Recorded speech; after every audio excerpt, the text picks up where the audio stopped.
प्यारे मित्रों नमस्कार। आप लोगों का स्वागत करता हूं हमारे जेबी एंड सीआईबी मेड सिंपल के इस चैनल में। दोस्तों आज के इस वीडियो लेसन में हम लोग डिस्कस करेंगे अपने बीएफएम के यूनिट 2 को, जो कि बेस्ड है बेसिक्स ऑफ फॉरेक्स डेरिवेटिव पे। इससे पहले दोस्तों मैंने आप लोगों को बेसिक्स ऑफ फॉरेक्स डेरिवेटिव का थ्योरेटिकल लेसन प्रोवाइड किया था, जिसमें हम लोगों ने ज़्यादा इंपॉर्टेंट थ्योरीज को डिस्कशन किए थे। उसमें जो भी इंपॉर्टेंट कंसेप्ट थे उसको मैंने आपको एग्जाम्पल के द्वारा समझाया था। तो आज हम लोग इस सेशन में दोस्तों पहले कंसेप्ट समझेंगे और फिर एमसीक्यूज करेंगे, ताकि हम देख पाएँ कि हमारा जो कंसेप्ट है उस पर किस प्रकार के एमसीक्यूज पूछे जा सकते हैं एग्जामिनेशन में। ये सभी क्वेश्चंस हम लोगों ने अपने एक्सपीरियंस के बेसिस पे कलेक्ट किया है, जो देखा है कि क्वेश्चन पूछे जा रहे हैं, जहाँ से क्वेश्चन बन सकते हैं। So those question we have prepared. So before beginning this lesson let me introduce to you to our plans. जो लोग इस बार सीआईबी 2023 की तैयारी करना चाहते हैं तो उनके लिए मैं प्लान इंट्रोड्यूस करना चाहता हूँ, ठीक है। फिर मैं इस सेशन को कंटिन्यू करूँगा। तो दोस्तों आप यदि बीएफएम की प्रिपरेशन अच्छे से करना चाहते हैं तो आपके लिए कॉम्प्रिहेंसिव प्लान है।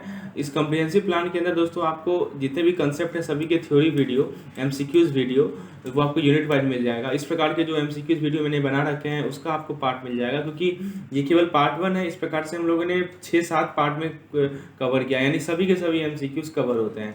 उसके बाद सारे लेक्चर्स का कंप्लीट पीडीएफ आपको मिल जाएगा, ठीक है। वो गूगल ड्राइव के द्वारा शेयर किया जाएगा। और दोस्तों एक हमारा एमसीक्यूज पेड ग्रुप है जो प्रैक्टिस के लिए बनाया गया है, जिसमें हम लोग एमसीक्यूज प्रैक्टिस करते हैं, उसका आंसर हम लोग सॉल्व करते हैं, यदि कहीं प्रॉब्लम आता है तो उसको डिस्कस करते हैं। उसके अलावा मॉक टेस्ट हम लोग कंडक्ट करते हैं यूनिट वाइज और फुल लेंथ, जिससे हम लोग अपने प्रिपरेशन को गेज कर सकें, ठीक है। So you will get videos plus PDF plus mock test and MCQs paid group. So if you opt for this comprehensive plan for BFM, so you will get all of this, okay. अब दोस्तों यदि इसके अलावा भी 1-2 plan है जो कि मैं आप लोगों को बता दूं, ठीक है, फिर हम लोग अपने सेशन को कंटिन्यू करेंगे। तो दोस्तों एक हमारा, so this was all about comprehensive plan. Besides this we have another plan which is only PDF plan. तो जिन लोगों को पीडीएफ प्लान की रिक्वायरमेंट है तो उसके लिए ₹250 रखा गया है। इसमें आपको जितने भी इंपॉर्टेंट चैप्टर, जितने भी चैप्टर सबके पीडीएफ मिल जाएंगे, चाहे वो थ्योरी पीडीएफ हो या एमसीक्यूज पीडीएफ हो, ठीक है। तो और दोस्तों मॉक टेस्ट का भी प्लान है, जिसके लिए ₹300 रखा गया है। जिन लोगों को मॉक टेस्ट में अपियर होना है, जिसके अंदर दोस्तों आपको 20 मॉक टेस्ट है। Out of this 20 mock test 16 mock test are 16 mock test दोस्तों हमारा हाफ ये यूनिट वाइज मॉक टेस्ट है, और 4th मॉक टेस्ट जो है वो हमारा फुल लेंथ मॉक टेस्ट है। तो यदि आपको इन सभी के बारे में डिटेल चाहिए, if you want to know more detail about this thing, so you can please WhatsApp me on this number. And now let us continue our session. ये नंबर है 8292857381। Please WhatsApp it if you want to enroll in either of this program. I will let you know, and let us continue our today's session and see how much effective it is, whether it is effective or not. So first of all, let's begin with the first question. So before beginning with the first question, let me tell you the important concept beside it. दोस्तों पहला question हमारा translation exposure से related है। So first of all, you should know what is translation exposure. नाम में ही लिखा हुआ है दोस्तों, ट्रांसलेट करना, ठीक है। तो ट्रांसलेशन एक्सपोजर में दोस्तों क्या होता है कि जब भी फर्म को अपनी एसेट और लायबिलिटीज को रिवैल्यूएट करना होता है दोस्तों, क्योंकि because in the name itself it is written translation exposure, ठीक है। तो जब भी किसी फर्म को अपना एसेट और लायबिलिटी को रिवैल्यूएट करना होता है, ठीक है, ताकि या मान लीजिए रिसीवेबल या पेबल है उसको रिवैल्यूएट करना होता है होम करेंसी में। किस करेंसी में दोस्तों? होम करेंसी में, ठीक है। Eight the end of each accounting period, यानी सभी अकाउंटिंग पीरियड के लास्ट में तब ये एक्सपोजर आता है। तो कौन सा एक्सपोजर आता है दोस्तों? ट्रांसलेशन एक्सपोजर आता है। जब भी किसी फर्म को अपने एसेट और लायबिलिटी को रिवैल्यूएट करना होता है, खासकर अब eight the end of financial each accounting period, तो ये हमारा ट्रांसलेशन एक्सपोजर आता है, ठीक है। तो दोस्तों यहाँ पे इस पॉइंट को ध्यान रखना है कि ये अफेक्टेड होता है कंसोलिडेशन से। जब हमारा मान लीजिए कि एक पार्टिकुलर फर्म है, उसका विदेश में बहुत सारा सब्सिडीज है, यदि वो फाइनल अपना बैलेंस शीट्स वो कंसोलिडेट करते हैं तो वो एक्सपोज होते हैं इस पार्टिकुलर एक्सपोजर से, जिसको हम लोग ट्रांसलेशन एक्सपोजर कहते हैं। तो आपके सामने एक क्वेश्चन है, exposure arising out of revaluation of asset and liabilities.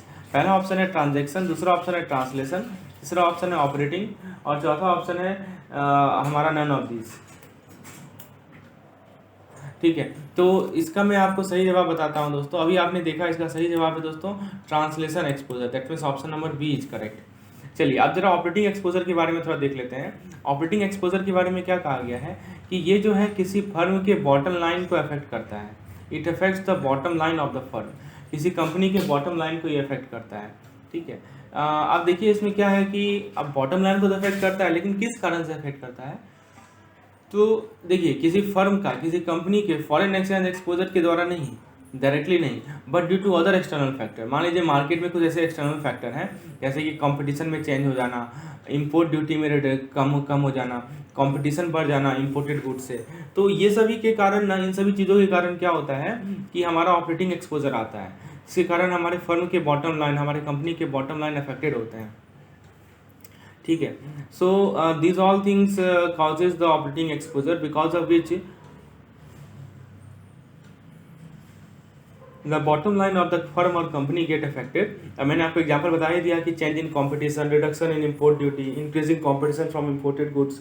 ठीक है, आपको जैसे मैं एग्जांपल दूं, आपको पता है दोस्तों एसएमटी वॉच कभी बहुत पॉपुलर हुआ करता था, इनका डोमेस्टिक डिमांड काफ़ी ज़्यादा था 1970s में, लेकिन अब ये अपने ये लॉस्ट कर लिए दोस्तों, लॉस्ट आउट हो गए, क्योंकि जो है क्वार्ट्ज वॉचेज ने क्या किया कि इंपोर्ट किया चीप टेक्नोलॉजी को, तो एसएमटी वॉच अब एग्जिस्टेंस में नहीं रहा। तो यही आपका ऑपरेटिंग एक्सपोजर का बेस्ट एग्जांपल है कि कुछ वॉचेस कंपनी इसलिए एक्सटेंट हो गए क्योंकि इनके जो कॉम्पिटिटर थे उन्होंने सस्ता क्वालिटी का वॉच मार्केट में ले आया, तो लोग उसे प्रीफर करने लगे। तो आप देख सकते हैं दोस्तों, यही हमारा एग्जांपल है ऑपरेटिंग एक्सपोजर का। अब आपके सामने एक क्वेश्चन है, exposure affecting bottom line that arises on account of external factors. बताइए, अभी मैंने आपको बताया कि वैसा एक्सपोजर जो कि बॉटम लाइन को अफेक्ट करता है, जो कि किस कारण से राइज होता है, एक्सटर्नल फैक्टर के कारण होता है, इसे क्या कहते हैं? ट्रांजैक्शन, ट्रांसलेशन, ऑपरेटिंग या नन ऑफ दिस। तो दोस्तों इसे हम लोग कहते हैं operating exposure. So option number C is correct. ठीक है, ऑप्शन सी यहाँ पे सही है। आगे देखते हैं दोस्तों, in early 1970 the Chicago mercantile exchange introduce the world first exchange traded currency future contract. सही बात है, 1970s में जो ये आप कंसेप्ट मैं आपको बता रहा हूँ कि 1970s में जो चिकागो मर्केंटाइल एक्सचेंज था, इन्होंने दुनिया का सबसे पहला exchanges ETF exchanges traded currency को लॉन्च किया था। ठीक है, और 1975 में जो पहला इंटरेस्ट रेट फ्यूचर था इसको इंट्रोड्यूस किया गया था। ठीक है, तो दो चीज़ है, एक 1970 है और एक 1975 है। 70 में चिकागो मर्केंटाइल एक्सचेंज और 75 में फ्यूचर कॉन्ट्रैक्ट। ठीक है, तो ये दो चीज़ ध्यान रखिएगा, फर्स्ट इंटरेस्ट फ्यूचर वे इंट्रोड्यूस। अब दोस्तों आपसे सवाल पूछा जा सकता है कि पहला वर्ल्ड का एक्सचेंज ट्रेडेड करेंसी कब इंट्रोड्यूस हुआ था, तो आप बोलिएगा 1970 में। तो इस पार्टिकुलर वीडियो में मैं आप लोगों को वही पॉइंट समझा रहा हूँ जो एग्जामिनेशन पॉइंट ऑफ व्यू से इंपॉर्टेंट है। आपको मैं थ्योरी प्रोवाइड कर रहा हूँ, फिर एमसीक्यूज प्रोवाइड कर रहा हूँ। तो फर्स्ट इंटरेस्ट फ्यूचर कब इंट्रोड्यूस हुआ था? 1975 में, वही सवाल पूछा गया है। Interest rate future were first introduce in, तो आंसर हो जाएगा इसका ऑप्शन नंबर भी, दैट इज 1975। ठीक है, चलिए आगे बढ़ते हैं। Let's see the next question. The next question is the settlement. आप देखिए पहले कंसेप्ट समझते हैं। जो आपका सेटलमेंट रिस्क होता है ना दोस्तों, उसको आप अवॉइड तभी कर सकते हैं कि जब सेटलमेंट सिस्टम है जो कि सिंगल टाइम बेसिस पे ऑपरेट हो। ठीक है, या मान लीजिए कि रियल टाइम ग्रॉस सेटलमेंट जिसे आरटीजीएस कहते हैं। तो एक सवाल ऐसे भी बनता है कि आरटीजीएस कौन से रिस्क को अवॉइड करता है, तो आप बोलिएगा आरटीजीएस सेटलमेंट रिस्क को अवॉइड करता है। और सेटलमेंट रिस्क को यदि हमें अवॉइड करना है तो हम सेटलमेंट सिस्टम को सिंगल टाइम बेसिस पे ऑपरेट करेंगे। ठीक है, ये भी पॉइंट है। अब दोस्तों आपके सामने एक क्वेश्चन है, if the entire world is linked to a single time zone then which of the following risk would stand almost eliminated. क्या पूछ रहा है दोस्तों कि पूरा का पूरा वर्ल्ड जो है वो एक सिंगल टाइम जोन से लिंक हो जाएगा, तो कौन सा रिस्क एलिमिनेट हो जाएगा? Settlement risk, pre settlement risk, liquidity risk, exchange risk. बताइए, इसका सही आंसर होगा option number A, that is settlement risk. मैंने आपको बताया है कि यदि पूरा का पूरा इंटायर वर्ल्ड जो है एक सिंगल टाइम जोन से लिंक हो जाएगा तो हमारा सेटलमेंट रिस्क क्या हो जाएगा? एलिमिनेट हो जाएगा। यही पॉइंट है दोस्तों। तो इस प्रकार का सेशन दोस्तों हम लोगों ने यूनिट 1 के लिए, यानी हमारा जो बेसिक ऑफ फॉरेन एक्सचेंज था, उसके लिए मैंने आप लोगों को 7 यूनिट प्रोवाइड किए थे, 7 यूनिट प्रोवाइड किए दोस्तों। और उसमें हम लोगों ने 200 क्वेश्चन डिस्कशन किए थे। सभी में लगभग 40-50 क्वेश्चन हम लोगों ने इस प्रकार से डिस्कशन किए थे। पहले कंसेप्ट बताया था, फिर एमसीक्यूज करवाया था। चलिए, उम्मीद है दोस्तों आप लोगों को उसका बेनिफिट हुआ होगा, खासकर जो पेड मेंबर्स हैं उनको उनका बेनिफिट हुआ होगा, क्योंकि ऐसे तो मैंने पेड मेंबर को सारा का सारा एमसीक्यूज प्रोवाइड किया था, और जो हमने यूट्यूब चैनल पे बेसिकली एक ही वीडियो डाला था। तो आइए क्वेश्चन नंबर 5 को देखते हैं। क्वेश्चन नंबर 5 से पहले बनाने से पहले कोई कंसेप्ट को देखते हैं कि जो हमारा मार्केट एक्सप्लोजन है वो किससे लिंक है या किससे कॉन्साइड हो रहा है? Collapse of Brayton would fix exchange. देखिए ये हमारा Brayton would fix exchange rate regime जो है ये कोलैप्स किया, इस कारण से मार्केट में क्या आ गया, एक्सप्लोजन आ गया। तो ये सवाल पूछा जा सकता है कि मार्केट में एक्सप्लोजन आना किससे लिंक है, तो आप बताइएगा कि हमारा जो Brayton would fix exchange rate regime था इसके कोलैप्स से रिलेटेड है, ये कंसेप्ट है। अभी अब आइए क्वेश्चन करते हैं। Ever since the US introduce a free float for the US dollar in March 1973, मतलब यूएस ने फ्री फ्लोट को इंट्रोड्यूस किया था यूएस डॉलर के लिए मार्च 1973 में। तो following the collapse of fix exchange regime known है, बताइए इसको जो इंट्रोड्यूस किया था यूएस ने किसके कोलैप्स के बाद इंट्रोड्यूस किया था, ठीक है। जो जिसका कोलैप्स था उसको फिक्स्ड एक्सचेंज रेट रेजिम कहा जाता था, इसका नाम क्या था, तभी मैंने आपको बताया इसका नाम था Bretton Wood free fixed exchange rate regime, ठीक है, याद रखिएगा। Its name was Bretton Woods fixed exchange rate regime, fixed exchange rate regime, ठीक है। Its name was Bretton Wood fixed exchange rate regime. तो इसके कोलैप्स के बाद यूएस ने फ्री फ्लोट को इंट्रोड्यूस किया था यूएस डॉलर के लिए। चलिए ये समझ में आ गया आपको। अब आइए क्वेश्चन नंबर 6 पे आते हैं। क्वेश्चन नंबर 6 में दोस्तों बहुत बढ़िया सा कंसेप्ट है। आप जो है फॉरेक्स डीलर की तरह काम करते हैं किसी रेपुटेड बैंक में। आपने क्या किया कि पाउंड स्टर्लिंग 1 लाख को सोल्ड किया इंटर बैंक मार्केट पे। अब आपको देखिए इंटर बैंक मार्केट का इन्होंने रेट भी दे रखा है। इन्होंने क्या रेट दे रखा है दोस्तों बताइए। Late us see what is the rate they have given of inter bank rate.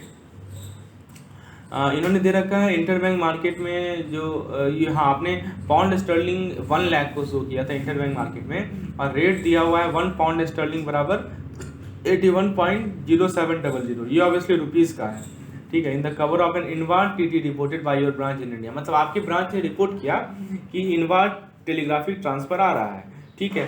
तो ये आपके ब्रांच ने रिपोर्ट किया।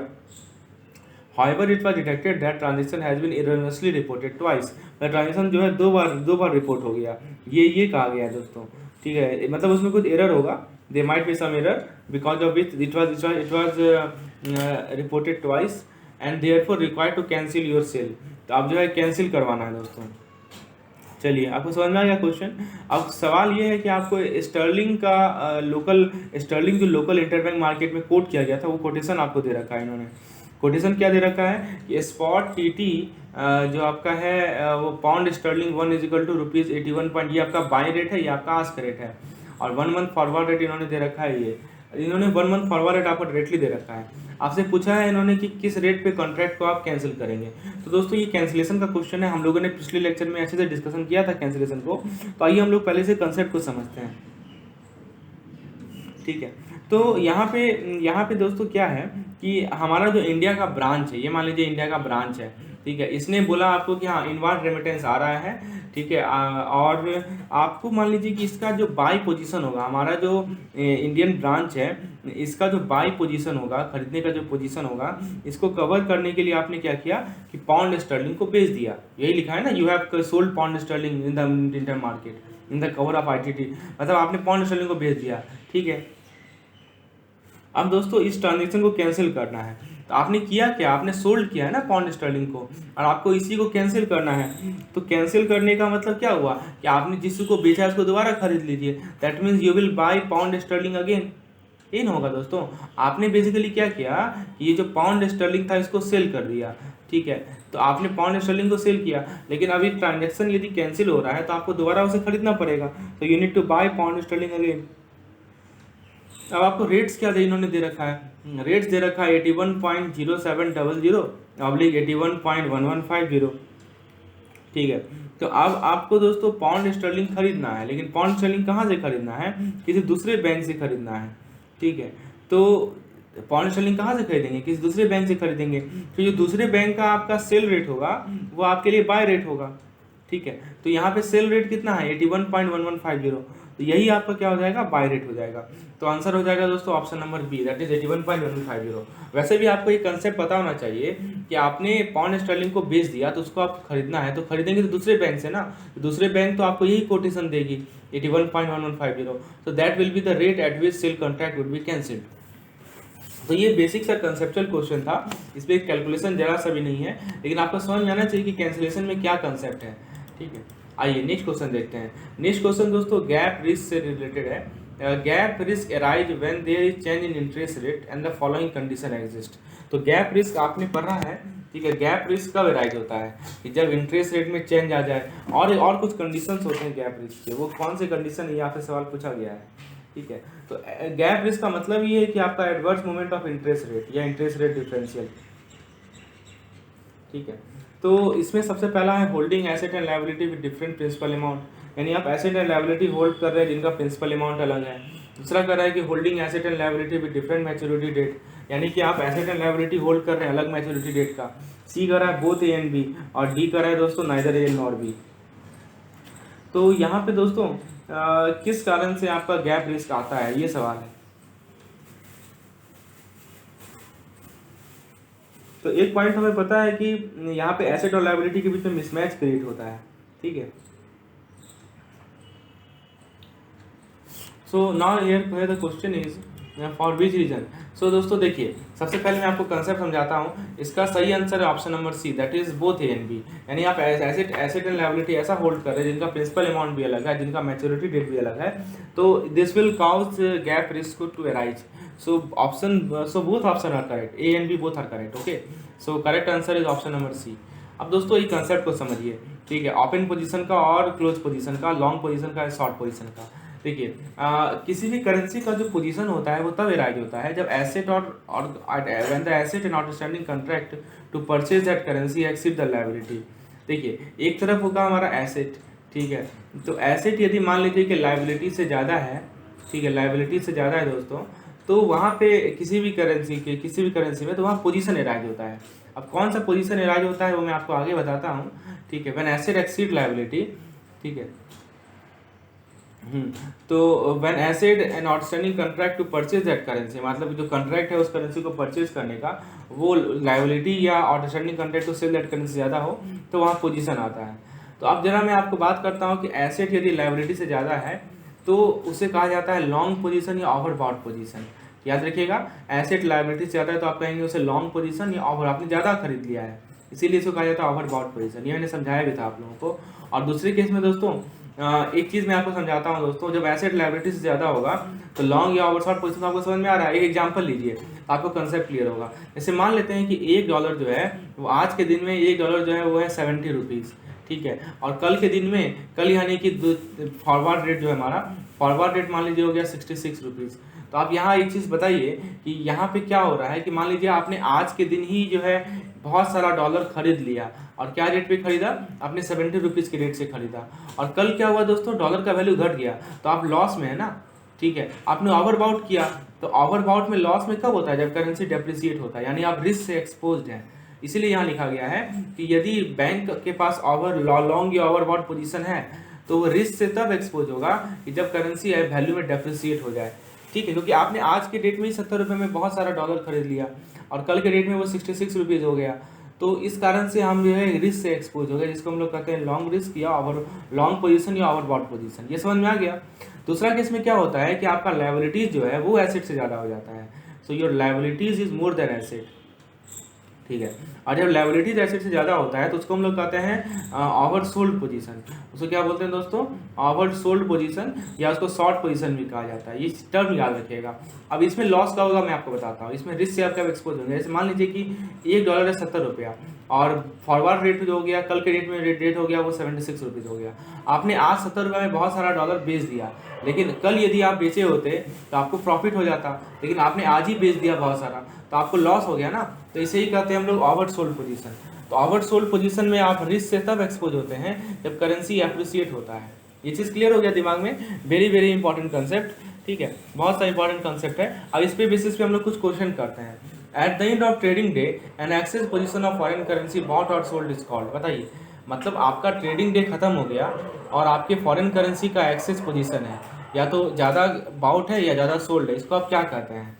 तो over bought, over sold, open position, close position. तो इसके लिए जो टर्म रखा गया है दोस्तों वो है हमारा option number C, that is open position. इसको हम लोग ओपन पोजीशन कहते हैं। इसके अंदर दोनों हो सकता है, ओवर बाउट भी हो सकता है, ओवर सोल्ड भी हो सकता है, that is why it is called open position. अब दोस्तों सेटलमेंट रिस्क को कैसे मिटिगेट किया जाए, ठीक है, तो आपको मैं एक कंसेप्ट समझा देता हूँ कि भारत में CCIL clearing corporation of India limited ये जो है नेटेड सेटलमेंट कंडक्ट करती है for various segment of money and forex market. तो CCIL का काम है सेटलमेंट रिस्क को मिटिगेट करने का, तो ये सेटलमेंट रिस्क पे लेती है। इसके लिए उन्होंने क्या किया है कि SGF को इस्टेब्लिश किया है। SGF क्या होता है? सेटलमेंट गारंटी फंड होता है, जिससे किसी पार्टिसिपेंट के आउटस्टैंडिंग को कवर किया जाता है डिफॉल्ट के केस में। अब आपके सामने एक क्वेश्चन है, the highest amount for which a deal is allowed to be made is called. तो बताइए जिस अमाउंट पे जो डील का हाईएस्ट अमाउंट होता है उसे क्या बोलते हैं? ऑप्शन मैं आपको बताऊंगा, risk limit which trigger an adverse movement of exchange rate is called. याद रखिएगा कि जब भी एक्सचेंज रेट का एडवर्स मूवमेंट होगा और वहाँ पे जो रिस्क आता है उसको स्टॉप लॉस लिमिट कहते हैं। क्या कहते हैं उसको हम लोग स्टॉप लॉस लिमिट कहते हैं। और अभी मैंने आपको बताया था कि सेटलमेंट रिस्क जो है किसके द्वारा मिटिगेट होता है, तो ये CCIL के द्वारा मिटिगेट होता है। तो बचा ऑप्शन नंबर 1 का। तो आइए देख लेते हैं, इसका सही आंसर है दोस्तों डील साइज और स्टॉप लॉस और CCIL। ठीक है, दैट मीन्स पहला जो फिल इन द ब्लैंक है उसमें डील साइज आएगा, यानी आपका जो हाईएस्ट अमाउंट डील होता है उसको डील साइज लिमिट बोलते हैं। उसके बाद इसको स्टॉप लॉस लिमिट कहते हैं। याद रखिएगा, जब भी एक्सचेंज रेट का एडवर्स मूवमेंट होता है तो जो रिस्क लिमिट आता है उसको हम लोग स्टॉप लॉस लिमिट कहते हैं। और फिर इंडिया में सेटलमेंट सिस्टम जो है कौन हैंडल करता है? तो CCIL हैंडल करता है। नेक्स्ट क्वेश्चन है, which of the following is correct as regarding appreciation of domestic currency. आप बताइए, यदि डोमेस्टिक करेंसी एप्रिसिएट होगा तो एसेट बढ़ेगा, लायबिलिटी बढ़ेगा, एसेट घटेगा, नो इफेक्ट पड़ेगा। बताइए क्या सही आंसर है? तो दोस्तों इसका करेक्ट आंसर है option C, that is value of asset decreases. ठीक है, तो हमारा डोमेस्टिक करेंसी यदि एप्रिसिएट होगा ना तो हमारा जो एसेट है उसका वैल्यू क्या होगा? घटेगा। ये इंपॉर्टेंट पॉइंट है, तो ध्यान रखिएगा। चलिए आगे बढ़ते हैं, let us see the next question. Next question is fill in the blanks. So this question is also pertains to fill in the blanks. तो आपसे पूछा गया है कि the option convey the right to buy और sell an agreed quantity of currency, commodity और index value at an agreed price without any dash to do so. क्या कर रहा है दोस्तों? ऑप्शंस के बारे में पूछा गया। आप ऑप्शंस पढ़े हैं ना? ऑप्शन दोस्तों एक तरह का डेरिवेटिव होता है। तो ऑप्शन आपको क्या कर रहा है कि आपके पास एक राइट देता है, आपको राइट देता है कि आप खरीदें या बेचें, हाँ, एक क्वांटिटी ऑफ करेंसी को या कमोडिटी को या इंडेक्स वैल्यू को किसी एग्रीड प्राइस पे। ठीक है, विदाउट एनी। अब दोस्तों इसमें कोई ऑब्लिगेशन नहीं होता है, राइट तो है लेकिन कोई ऑब्लिगेशन नहीं है। तो आप देखिए, राइट जो ऑब्लिगेशन वाला होगा तो ये या तो ये होगा या ये होगा, ये दोनों में से कुछ नहीं होगा। Dash option can be exercise only at maturity date. बताइए कौन से ऑप्शन को आप मैच्योरिटी डेट पे एक्सरसाइज करते हैं? ठीक है, सो ये सवाल है दोस्तों। दो तरह का ऑप्शन होता है, एक होता है अमेरिकन ऑप्शन, एक होता है यूरोपियन ऑप्शन। तो याद रखिएगा कि यूरोपियन ऑप्शन को मैच्योरिटी डेट पे रियलाइज करते हैं और अमेरिकन ऑप्शन को बिफोर मैच्योरिटी डेट करते हैं। ठीक है,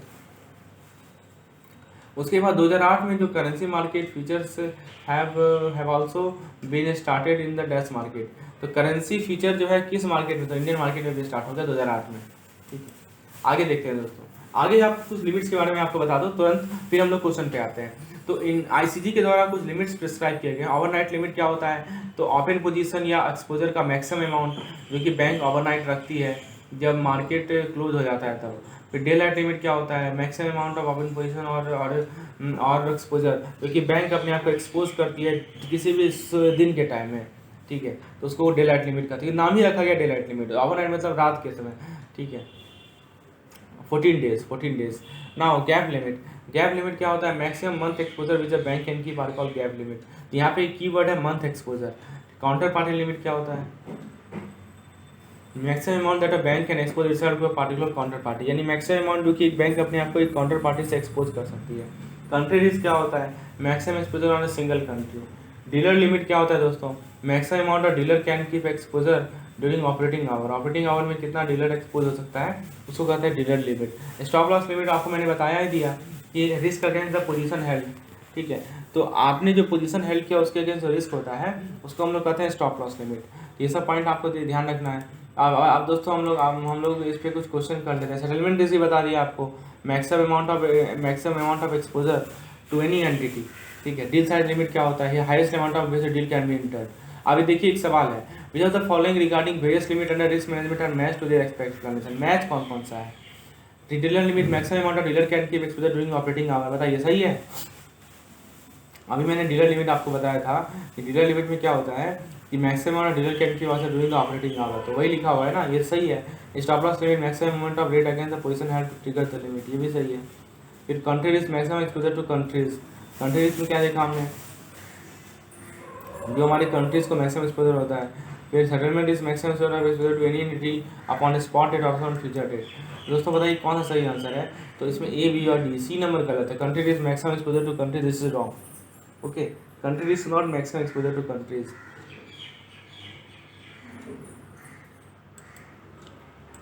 अब दोस्तों हमारे पास नेक्स्ट क्वेश्चन है, derivative instrument are useful in, derivative का कहाँ काम होता है। पहला रिड्यूसिंग द रिस्क, दूसरा मिटिगेटिंग इंटरेस्ट रेट रिस्क, तीसरा managing and structuring new product. तो बताइए डेरिवेटिव का कहाँ काम होता है। आप रिड्यूस रिस्क को कम करते हैं, या इंटरेस्ट रेट रिस्क को मैनेज करते हैं, या स्ट्रक्चरिंग करते हैं न्यू प्रोडक्ट का। तो सही आंसर है ऑप्शन 1, दैट इज आप रिस्क को रिड्यूस करते हैं, इंटरेस्ट रेट रिस्क को मैनेज करते हैं और स्ट्रक्चर करते हैं न्यू प्रोडक्ट को। डिफॉल्ट रिस्क को मैनेज करना डेरिवेटिव का काम नहीं है। अब दोस्तों डेरिवेटिव को यूज करते हैं किस तरह के एक्सचेंज रेट रिस्क को हेज करने के लिए, transaction exposure, economic exposure, translation credit exposure.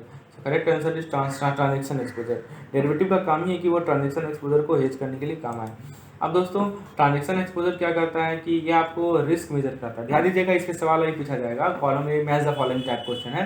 Transaction exposure measure the risk involve due to change in the foreign exchange rate between the time the transaction is executed and time is settled. नाम से ही clear है transaction exposure. Transaction exposure मैंने आपको बता ही दिया कि जब आप रिवैल्यूएशन करते हैं फॉरेन करेंसी को तो ट्रांजैक्शन आता है, ट्रांसलेशन आता है। फिर ऑपरेटिंग का यदि हम बात करें तो ऑपरेटिंग एक्सपोजर जो है आपको फ्यूचर कैश फ्लो का सेंसिटिविटी को बताता है, ठीक है। और जो आपका अनएंटिसिपेटेड रेट चेंज है उसके कारण बैंक को जो प्रॉफिट्स हो रहा है उसके बारे में बताता है। तो आप जरा एक match the following type question से आइए देख लेते हैं। देखिए आपके सामने एक कॉलम ए दे रखा है इन्होंने और एक कॉलम बी दे रखा है। इन्होंने कि ABC in India setup a sugar plant in Mauritius the local government. तो क्या इन्होंने दे रखा है कि जो ये कोई फर्म है दोस्तों, एबीसी कोई फर्म है, एबीसी ने क्या किया कि भारत में शुगर प्लांट जो है मॉरिशस में सेट किया, ठीक है। एबीसी कहाँ सेट किया इन्होंने, शुगर प्लांट मॉरिशस में सेट किया। और फिर देखिए आप वहाँ पे लोकल गवर्नमेंट का क्या रिस्ट्रिक्शन आया है, आइए देखते हैं। तो यहाँ पे क्या हुआ दोस्तों, ये अब कॉलम बी में इन्होंने दे रखा है ट्रांसलेशन, ठीक है। और जो लोकल गवर्नमेंट है वहाँ का मतलब मॉरिशस का, उन्होंने शुगर प्राइस पे कंट्रोल ले आया, ठीक है। फिर सेकंड केस आप देखिए, XYZ enters into long term agreement with a company in Portugal for sale of Indian goods there. मतलब XYZ भारतीय कंपनी है, उसने पोर्टुगल जाकर वहाँ पे एक एग्रीमेंट किया कि आप मैं आप लोगों को एक्सपोर्ट करूँगा, सेल आपको उसमें यूज करना है, वहाँ पे इंडियन गुड्स को बेचना है। तो इसी कारण से रुपी जो है अप्रिसिएट कर गया, ठीक है। इसके सामने लिखा है इन्होंने पॉलिटिकल। बेसिकली कॉलम बी में रिस्क के बारे में डिनोट किया गया है। और थर्ड केस है oxygen limited import goods worth $25,000 on 1 January when payment is made on 31 March rate become this much. चलिए ये थर्ड केस है, यहाँ पे इकोनॉमिक रिस्क लिखा है इन्होंने। फिर फोर्थ केस है MGM exporter limited send a container load of designer VRT item to UK. It will receive full payment of pound this much from UK as importer at this rupees per pound in April. On date the rupees pound rate stood at 99 rupees. चलिए ये आपको चौथा case दे रखा है, इसके सामने उन्होंने दे रखा है ट्रांसलेशन। तो आपको बताना है दोस्तों, मैच द फॉलोइंग करना है। दैट मीन्स कॉलम ए के साथ कॉलम बी, जैसे कॉलम ए है आपका मतलब फर्स्ट केस हुआ तो इसके सामने इन्होंने ले दिया है ये ट्रांसलेशन है, तो यहाँ लिखा है पॉलिटिकल इकोनॉमिक ट्रांजेक्शन ट्रांसलेशन, ठीक है। Political transaction economic translation. तो आपको इस प्रकार से कॉलम को क्या करना है, मैच करना है। तो कैसे होगा दोस्तों बताइए। तो इसका मैं आपको समझाता हूँ दोस्तों। देखिए सबसे पहला जो केस था कि एबीसी जो है फर्म भारत का, वो शुगर प्लांट लोकेट किया मॉरिशस में, और मॉरिशस में लोकल गवर्नमेंट ने क्या किया, शुगर प्राइस पे कंट्रोल ले आया। तो दोस्तों यहाँ पे ये एक्सपोज है पॉलिटिकल रिस्क से, so it is expose to political risk, क्योंकि वहाँ के लोकल गवर्नमेंट ने ऐसा इंट्रोड्यूस किया ना, इसीलिए। सेकेंड केस में क्या हुआ कि पोर्टुगल गया सेल करने के लिए, इस कारण से रुपी जो है एप्रिसिएट किया कंसिडरेबल, ठीक है। तो दोस्तों ये हमारा इकोनॉमिक रिस्क है, economic exposure. So this is the case of economic exposure. Third case में आपने क्या देखा कि ऑक्सीजन लिमिट ने इंपोर्ट किया गुड्स, जो 25,000 का गुड्स था उसने इंपोर्ट किया 1 जनवरी को, और जब पेमेंट हुआ तो क्या हुआ, जब पेमेंट इज मेड ऑन 31 मार्च तो रेट जो है 45.50 46.50 हो गया, और पहले था 45/46। तो यहाँ पे कौन सा एक्सपोजर है, तो यहाँ पे ट्रांजैक्शन एक्सपोजर है। सो ऑप्शन 3 में ट्रांजैक्शन एक्सपोजर है। और लास्ट जो केस है हमारा MGM export limited send container load of designer bearing item to UK, it will receive fulfilment the pound इतना from UK, imported at per pound in April on dash date the rupees pound is। तो देखिए rate था उसको मिलना था 101 पे, लेकिन उस दिन रेट हो गया 99। तो यहाँ पे कौन सा रिस्क है, यहाँ पे दोस्तों ट्रांसलेशन रिस्क। ठीक है, तो हमने क्या देखा, पॉलिटिकल, इकोनॉमिक, ट्रांजैक्शन और ट्रांसलेशन। ठीक है, तो 4 तरह का रिस्क हमने देखा, option number A is correct. Next question है आइडेंटिफाई द ट्रू स्टेटमेंट, आपको ट्रू स्टेटमेंट आइडेंटिफाई करना है। क्वेश्चन जरा देखते हैं, the adverse movement in the interest rate could affect the bar probability. फिर कर रहा है non compliance of regulation is a legal risk. C कर रहा है derivative instrument are vehicle to manage risk. और डी कर रहा है इंटरनेशनल रिस्क स्टेट फ्री। ये तो गलत है, इंटरनेशनल रिस्क स्टेट फ्री कभी नहीं होता है दोस्तों, इंटरनेशनल ट्रेड रिस्क फ्री नहीं होता है। और डेरिवेटिव इंस्ट्रूमेंट जो है रिस्क को मैनेज करता है, सही है। नॉन कंप्लायंस जो है लीगल रिस्क होता है। और कोई एडवर्स मूवमेंट यदि हो इंटरेस्ट रेट में तो वो प्रॉफिटेबिलिटी को अफेक्ट करता है। तो ऑप्शन ए बी सी सही है, तो ऑप्शन नंबर 1 इज करेक्ट। ठीक है, नेक्स्ट क्वेश्चन है दोस्तों FCTR के बारे में। FCTR होता है फॉरेन करेंसी ट्रांसलेशन रिजर्व। इसके बारे में क्या कहा गया है, it arise due to translation of financial statement of a bank foreign operation to the reporting currency are shown in. तो FCTR जो है, जो आपका रिजर्व है, फॉरेन करेंसी ट्रांसलेशन रिजर्व है, जो कि फाइनेंस किसी बैंक का जो फॉरेन ऑपरेशन है उसका फाइनेंशियल स्टेटमेंट रिपोर्टिंग करेंसी में इसको कहाँ शो किया जाता है। पहला है reserve and surplus in the balance sheet of bank, किसी बैंक के बैलेंस शीट के रिजर्व एंड सरप्लस में। दूसरा करा loss and reserves in the balance sheet of the bank, यानी बैंक के बैलेंस शीट के लॉस एंड सरप्लस रिजर्व में। तीसरा करा एसेट साइड, चौथा करा लायबिलिटी साइड। बताइए FCTR को कहाँ शो करते हैं, बताइए। तो दोस्तों इसका सही जवाब है FCTR को शो करते हैं हम लोग। मैं आपको थोड़ा सा FCTR के बारे में, सही जवाब है ऑप्शन ए। ऑप्शन यानी रिजर्व एंड सरप्लस, यानी बैलेंस शीट का जो रिजर्व एंड सरप्लस होता है ना, वहाँ पे। तो FCTR के बारे में जानकारी ले लीजिए। रिजर्व जो कि देखिए हमारा जो फाइनेंशियल स्टेटमेंट है उसका ट्रांसलेशन हो गया, ठीक है, टू द रिपोर्टिंग करेंसी। इसको हम लोग CET1 कैपिटल लेते हैं, discount of 25% to meet the following condition. FCTR are shown in the schedule to reserve and surplus in the balance sheet of the bank. यहाँ देखिएगा, इसको हम लोग reserve and surplus of the balance sheet of the bank पे show करते हैं। अब दोस्तों आपके सामने एक केस स्टडी है। केस स्टडी क्या किया गया है कि Douglas sold an aeroplane to Indian. Douglas ने क्या किया दोस्तों, इन्होंने एरोप्लेन सोल्ड किया इंडियन एयरलाइन को 100 मिलियन रुपीस के लिए with term of 1 year. The spot rate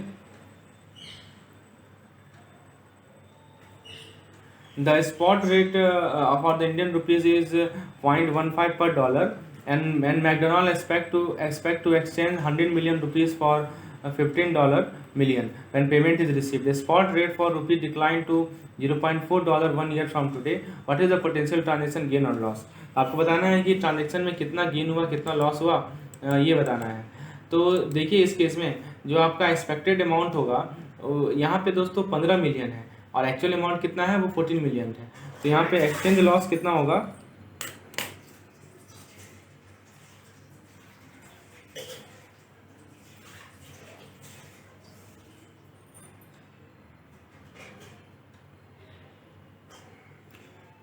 तो यहाँ पे एक्सचेंज लॉस होगा ₹1 मिलियन का।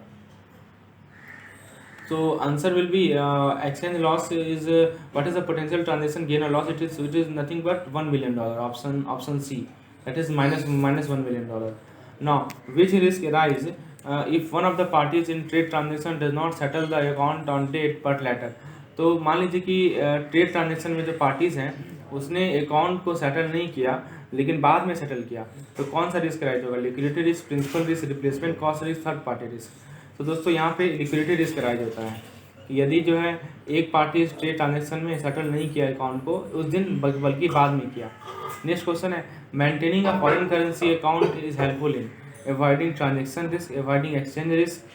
फिर दोस्तों नेक्स्ट कौन सा रिस्क है, नेक्स्ट है हमारा avoiding both transaction cost and exchange risk. और लास्ट है दोस्तों हमारा avoiding exchange risk and domestic currency depreciation. So correct answer is option number C, that is avoiding both transaction cost and exchange risk. The following method does not result in sharing of exchange risk between importer and exporter.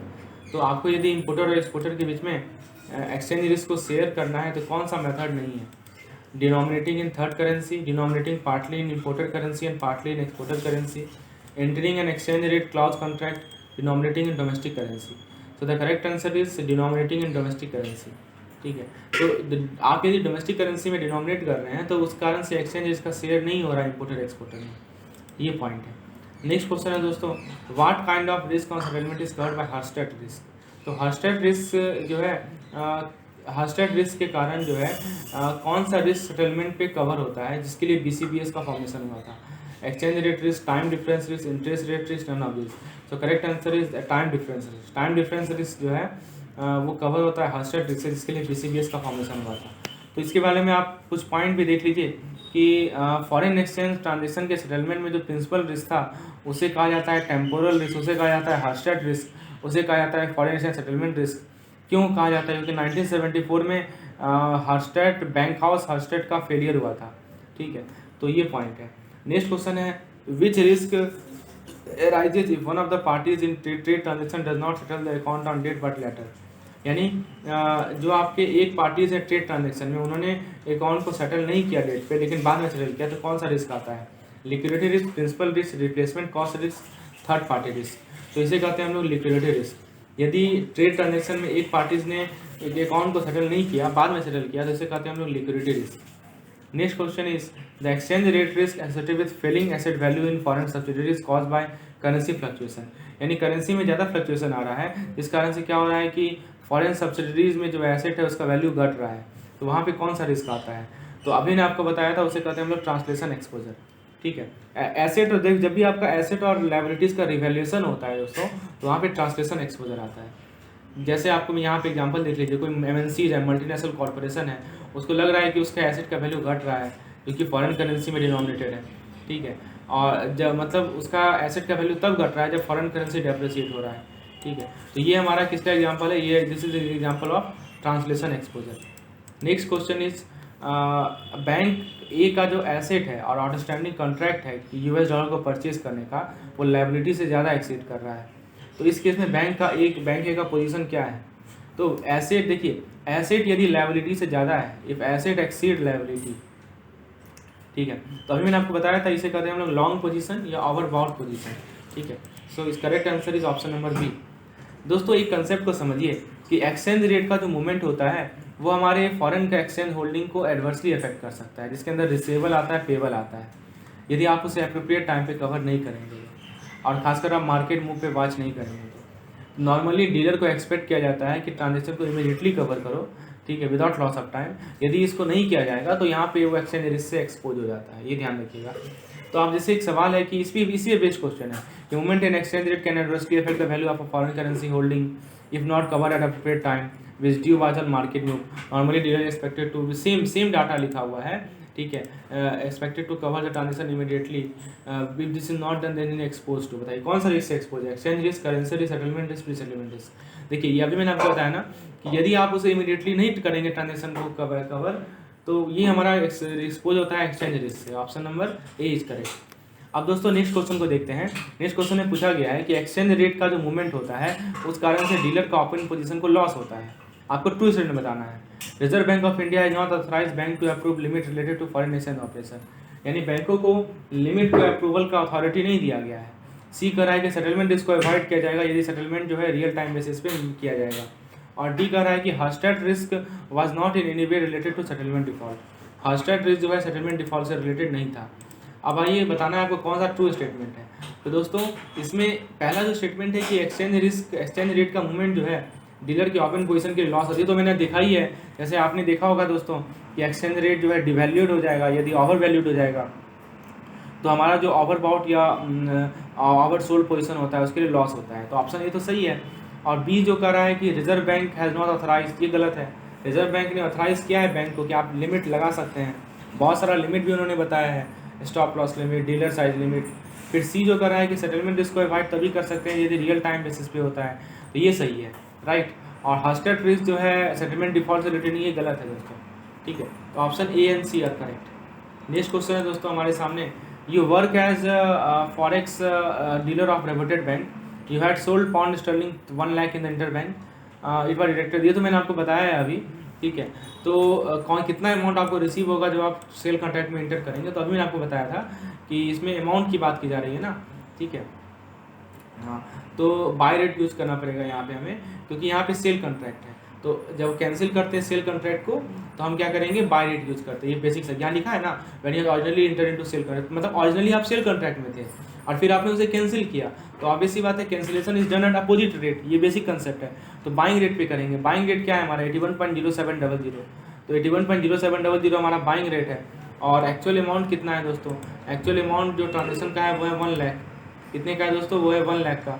तो 1 लाख को 81.0700 से multiply करेंगे तो आपको मिल जाएगा 81,07,000। 81,07,000 will be the answer. अब इसी question का सेकंड पार्ट है कि you work as a forest dealer of reputed bank.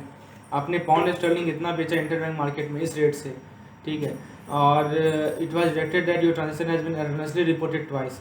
अब दोस्तों सवाल क्या पूछा जा रहा है कि what amount will be receive by you when you cancel the contract. जब आप कॉन्ट्रैक्ट को कैंसिल करेंगे तो आपको कितना अमाउंट रिसीव होगा।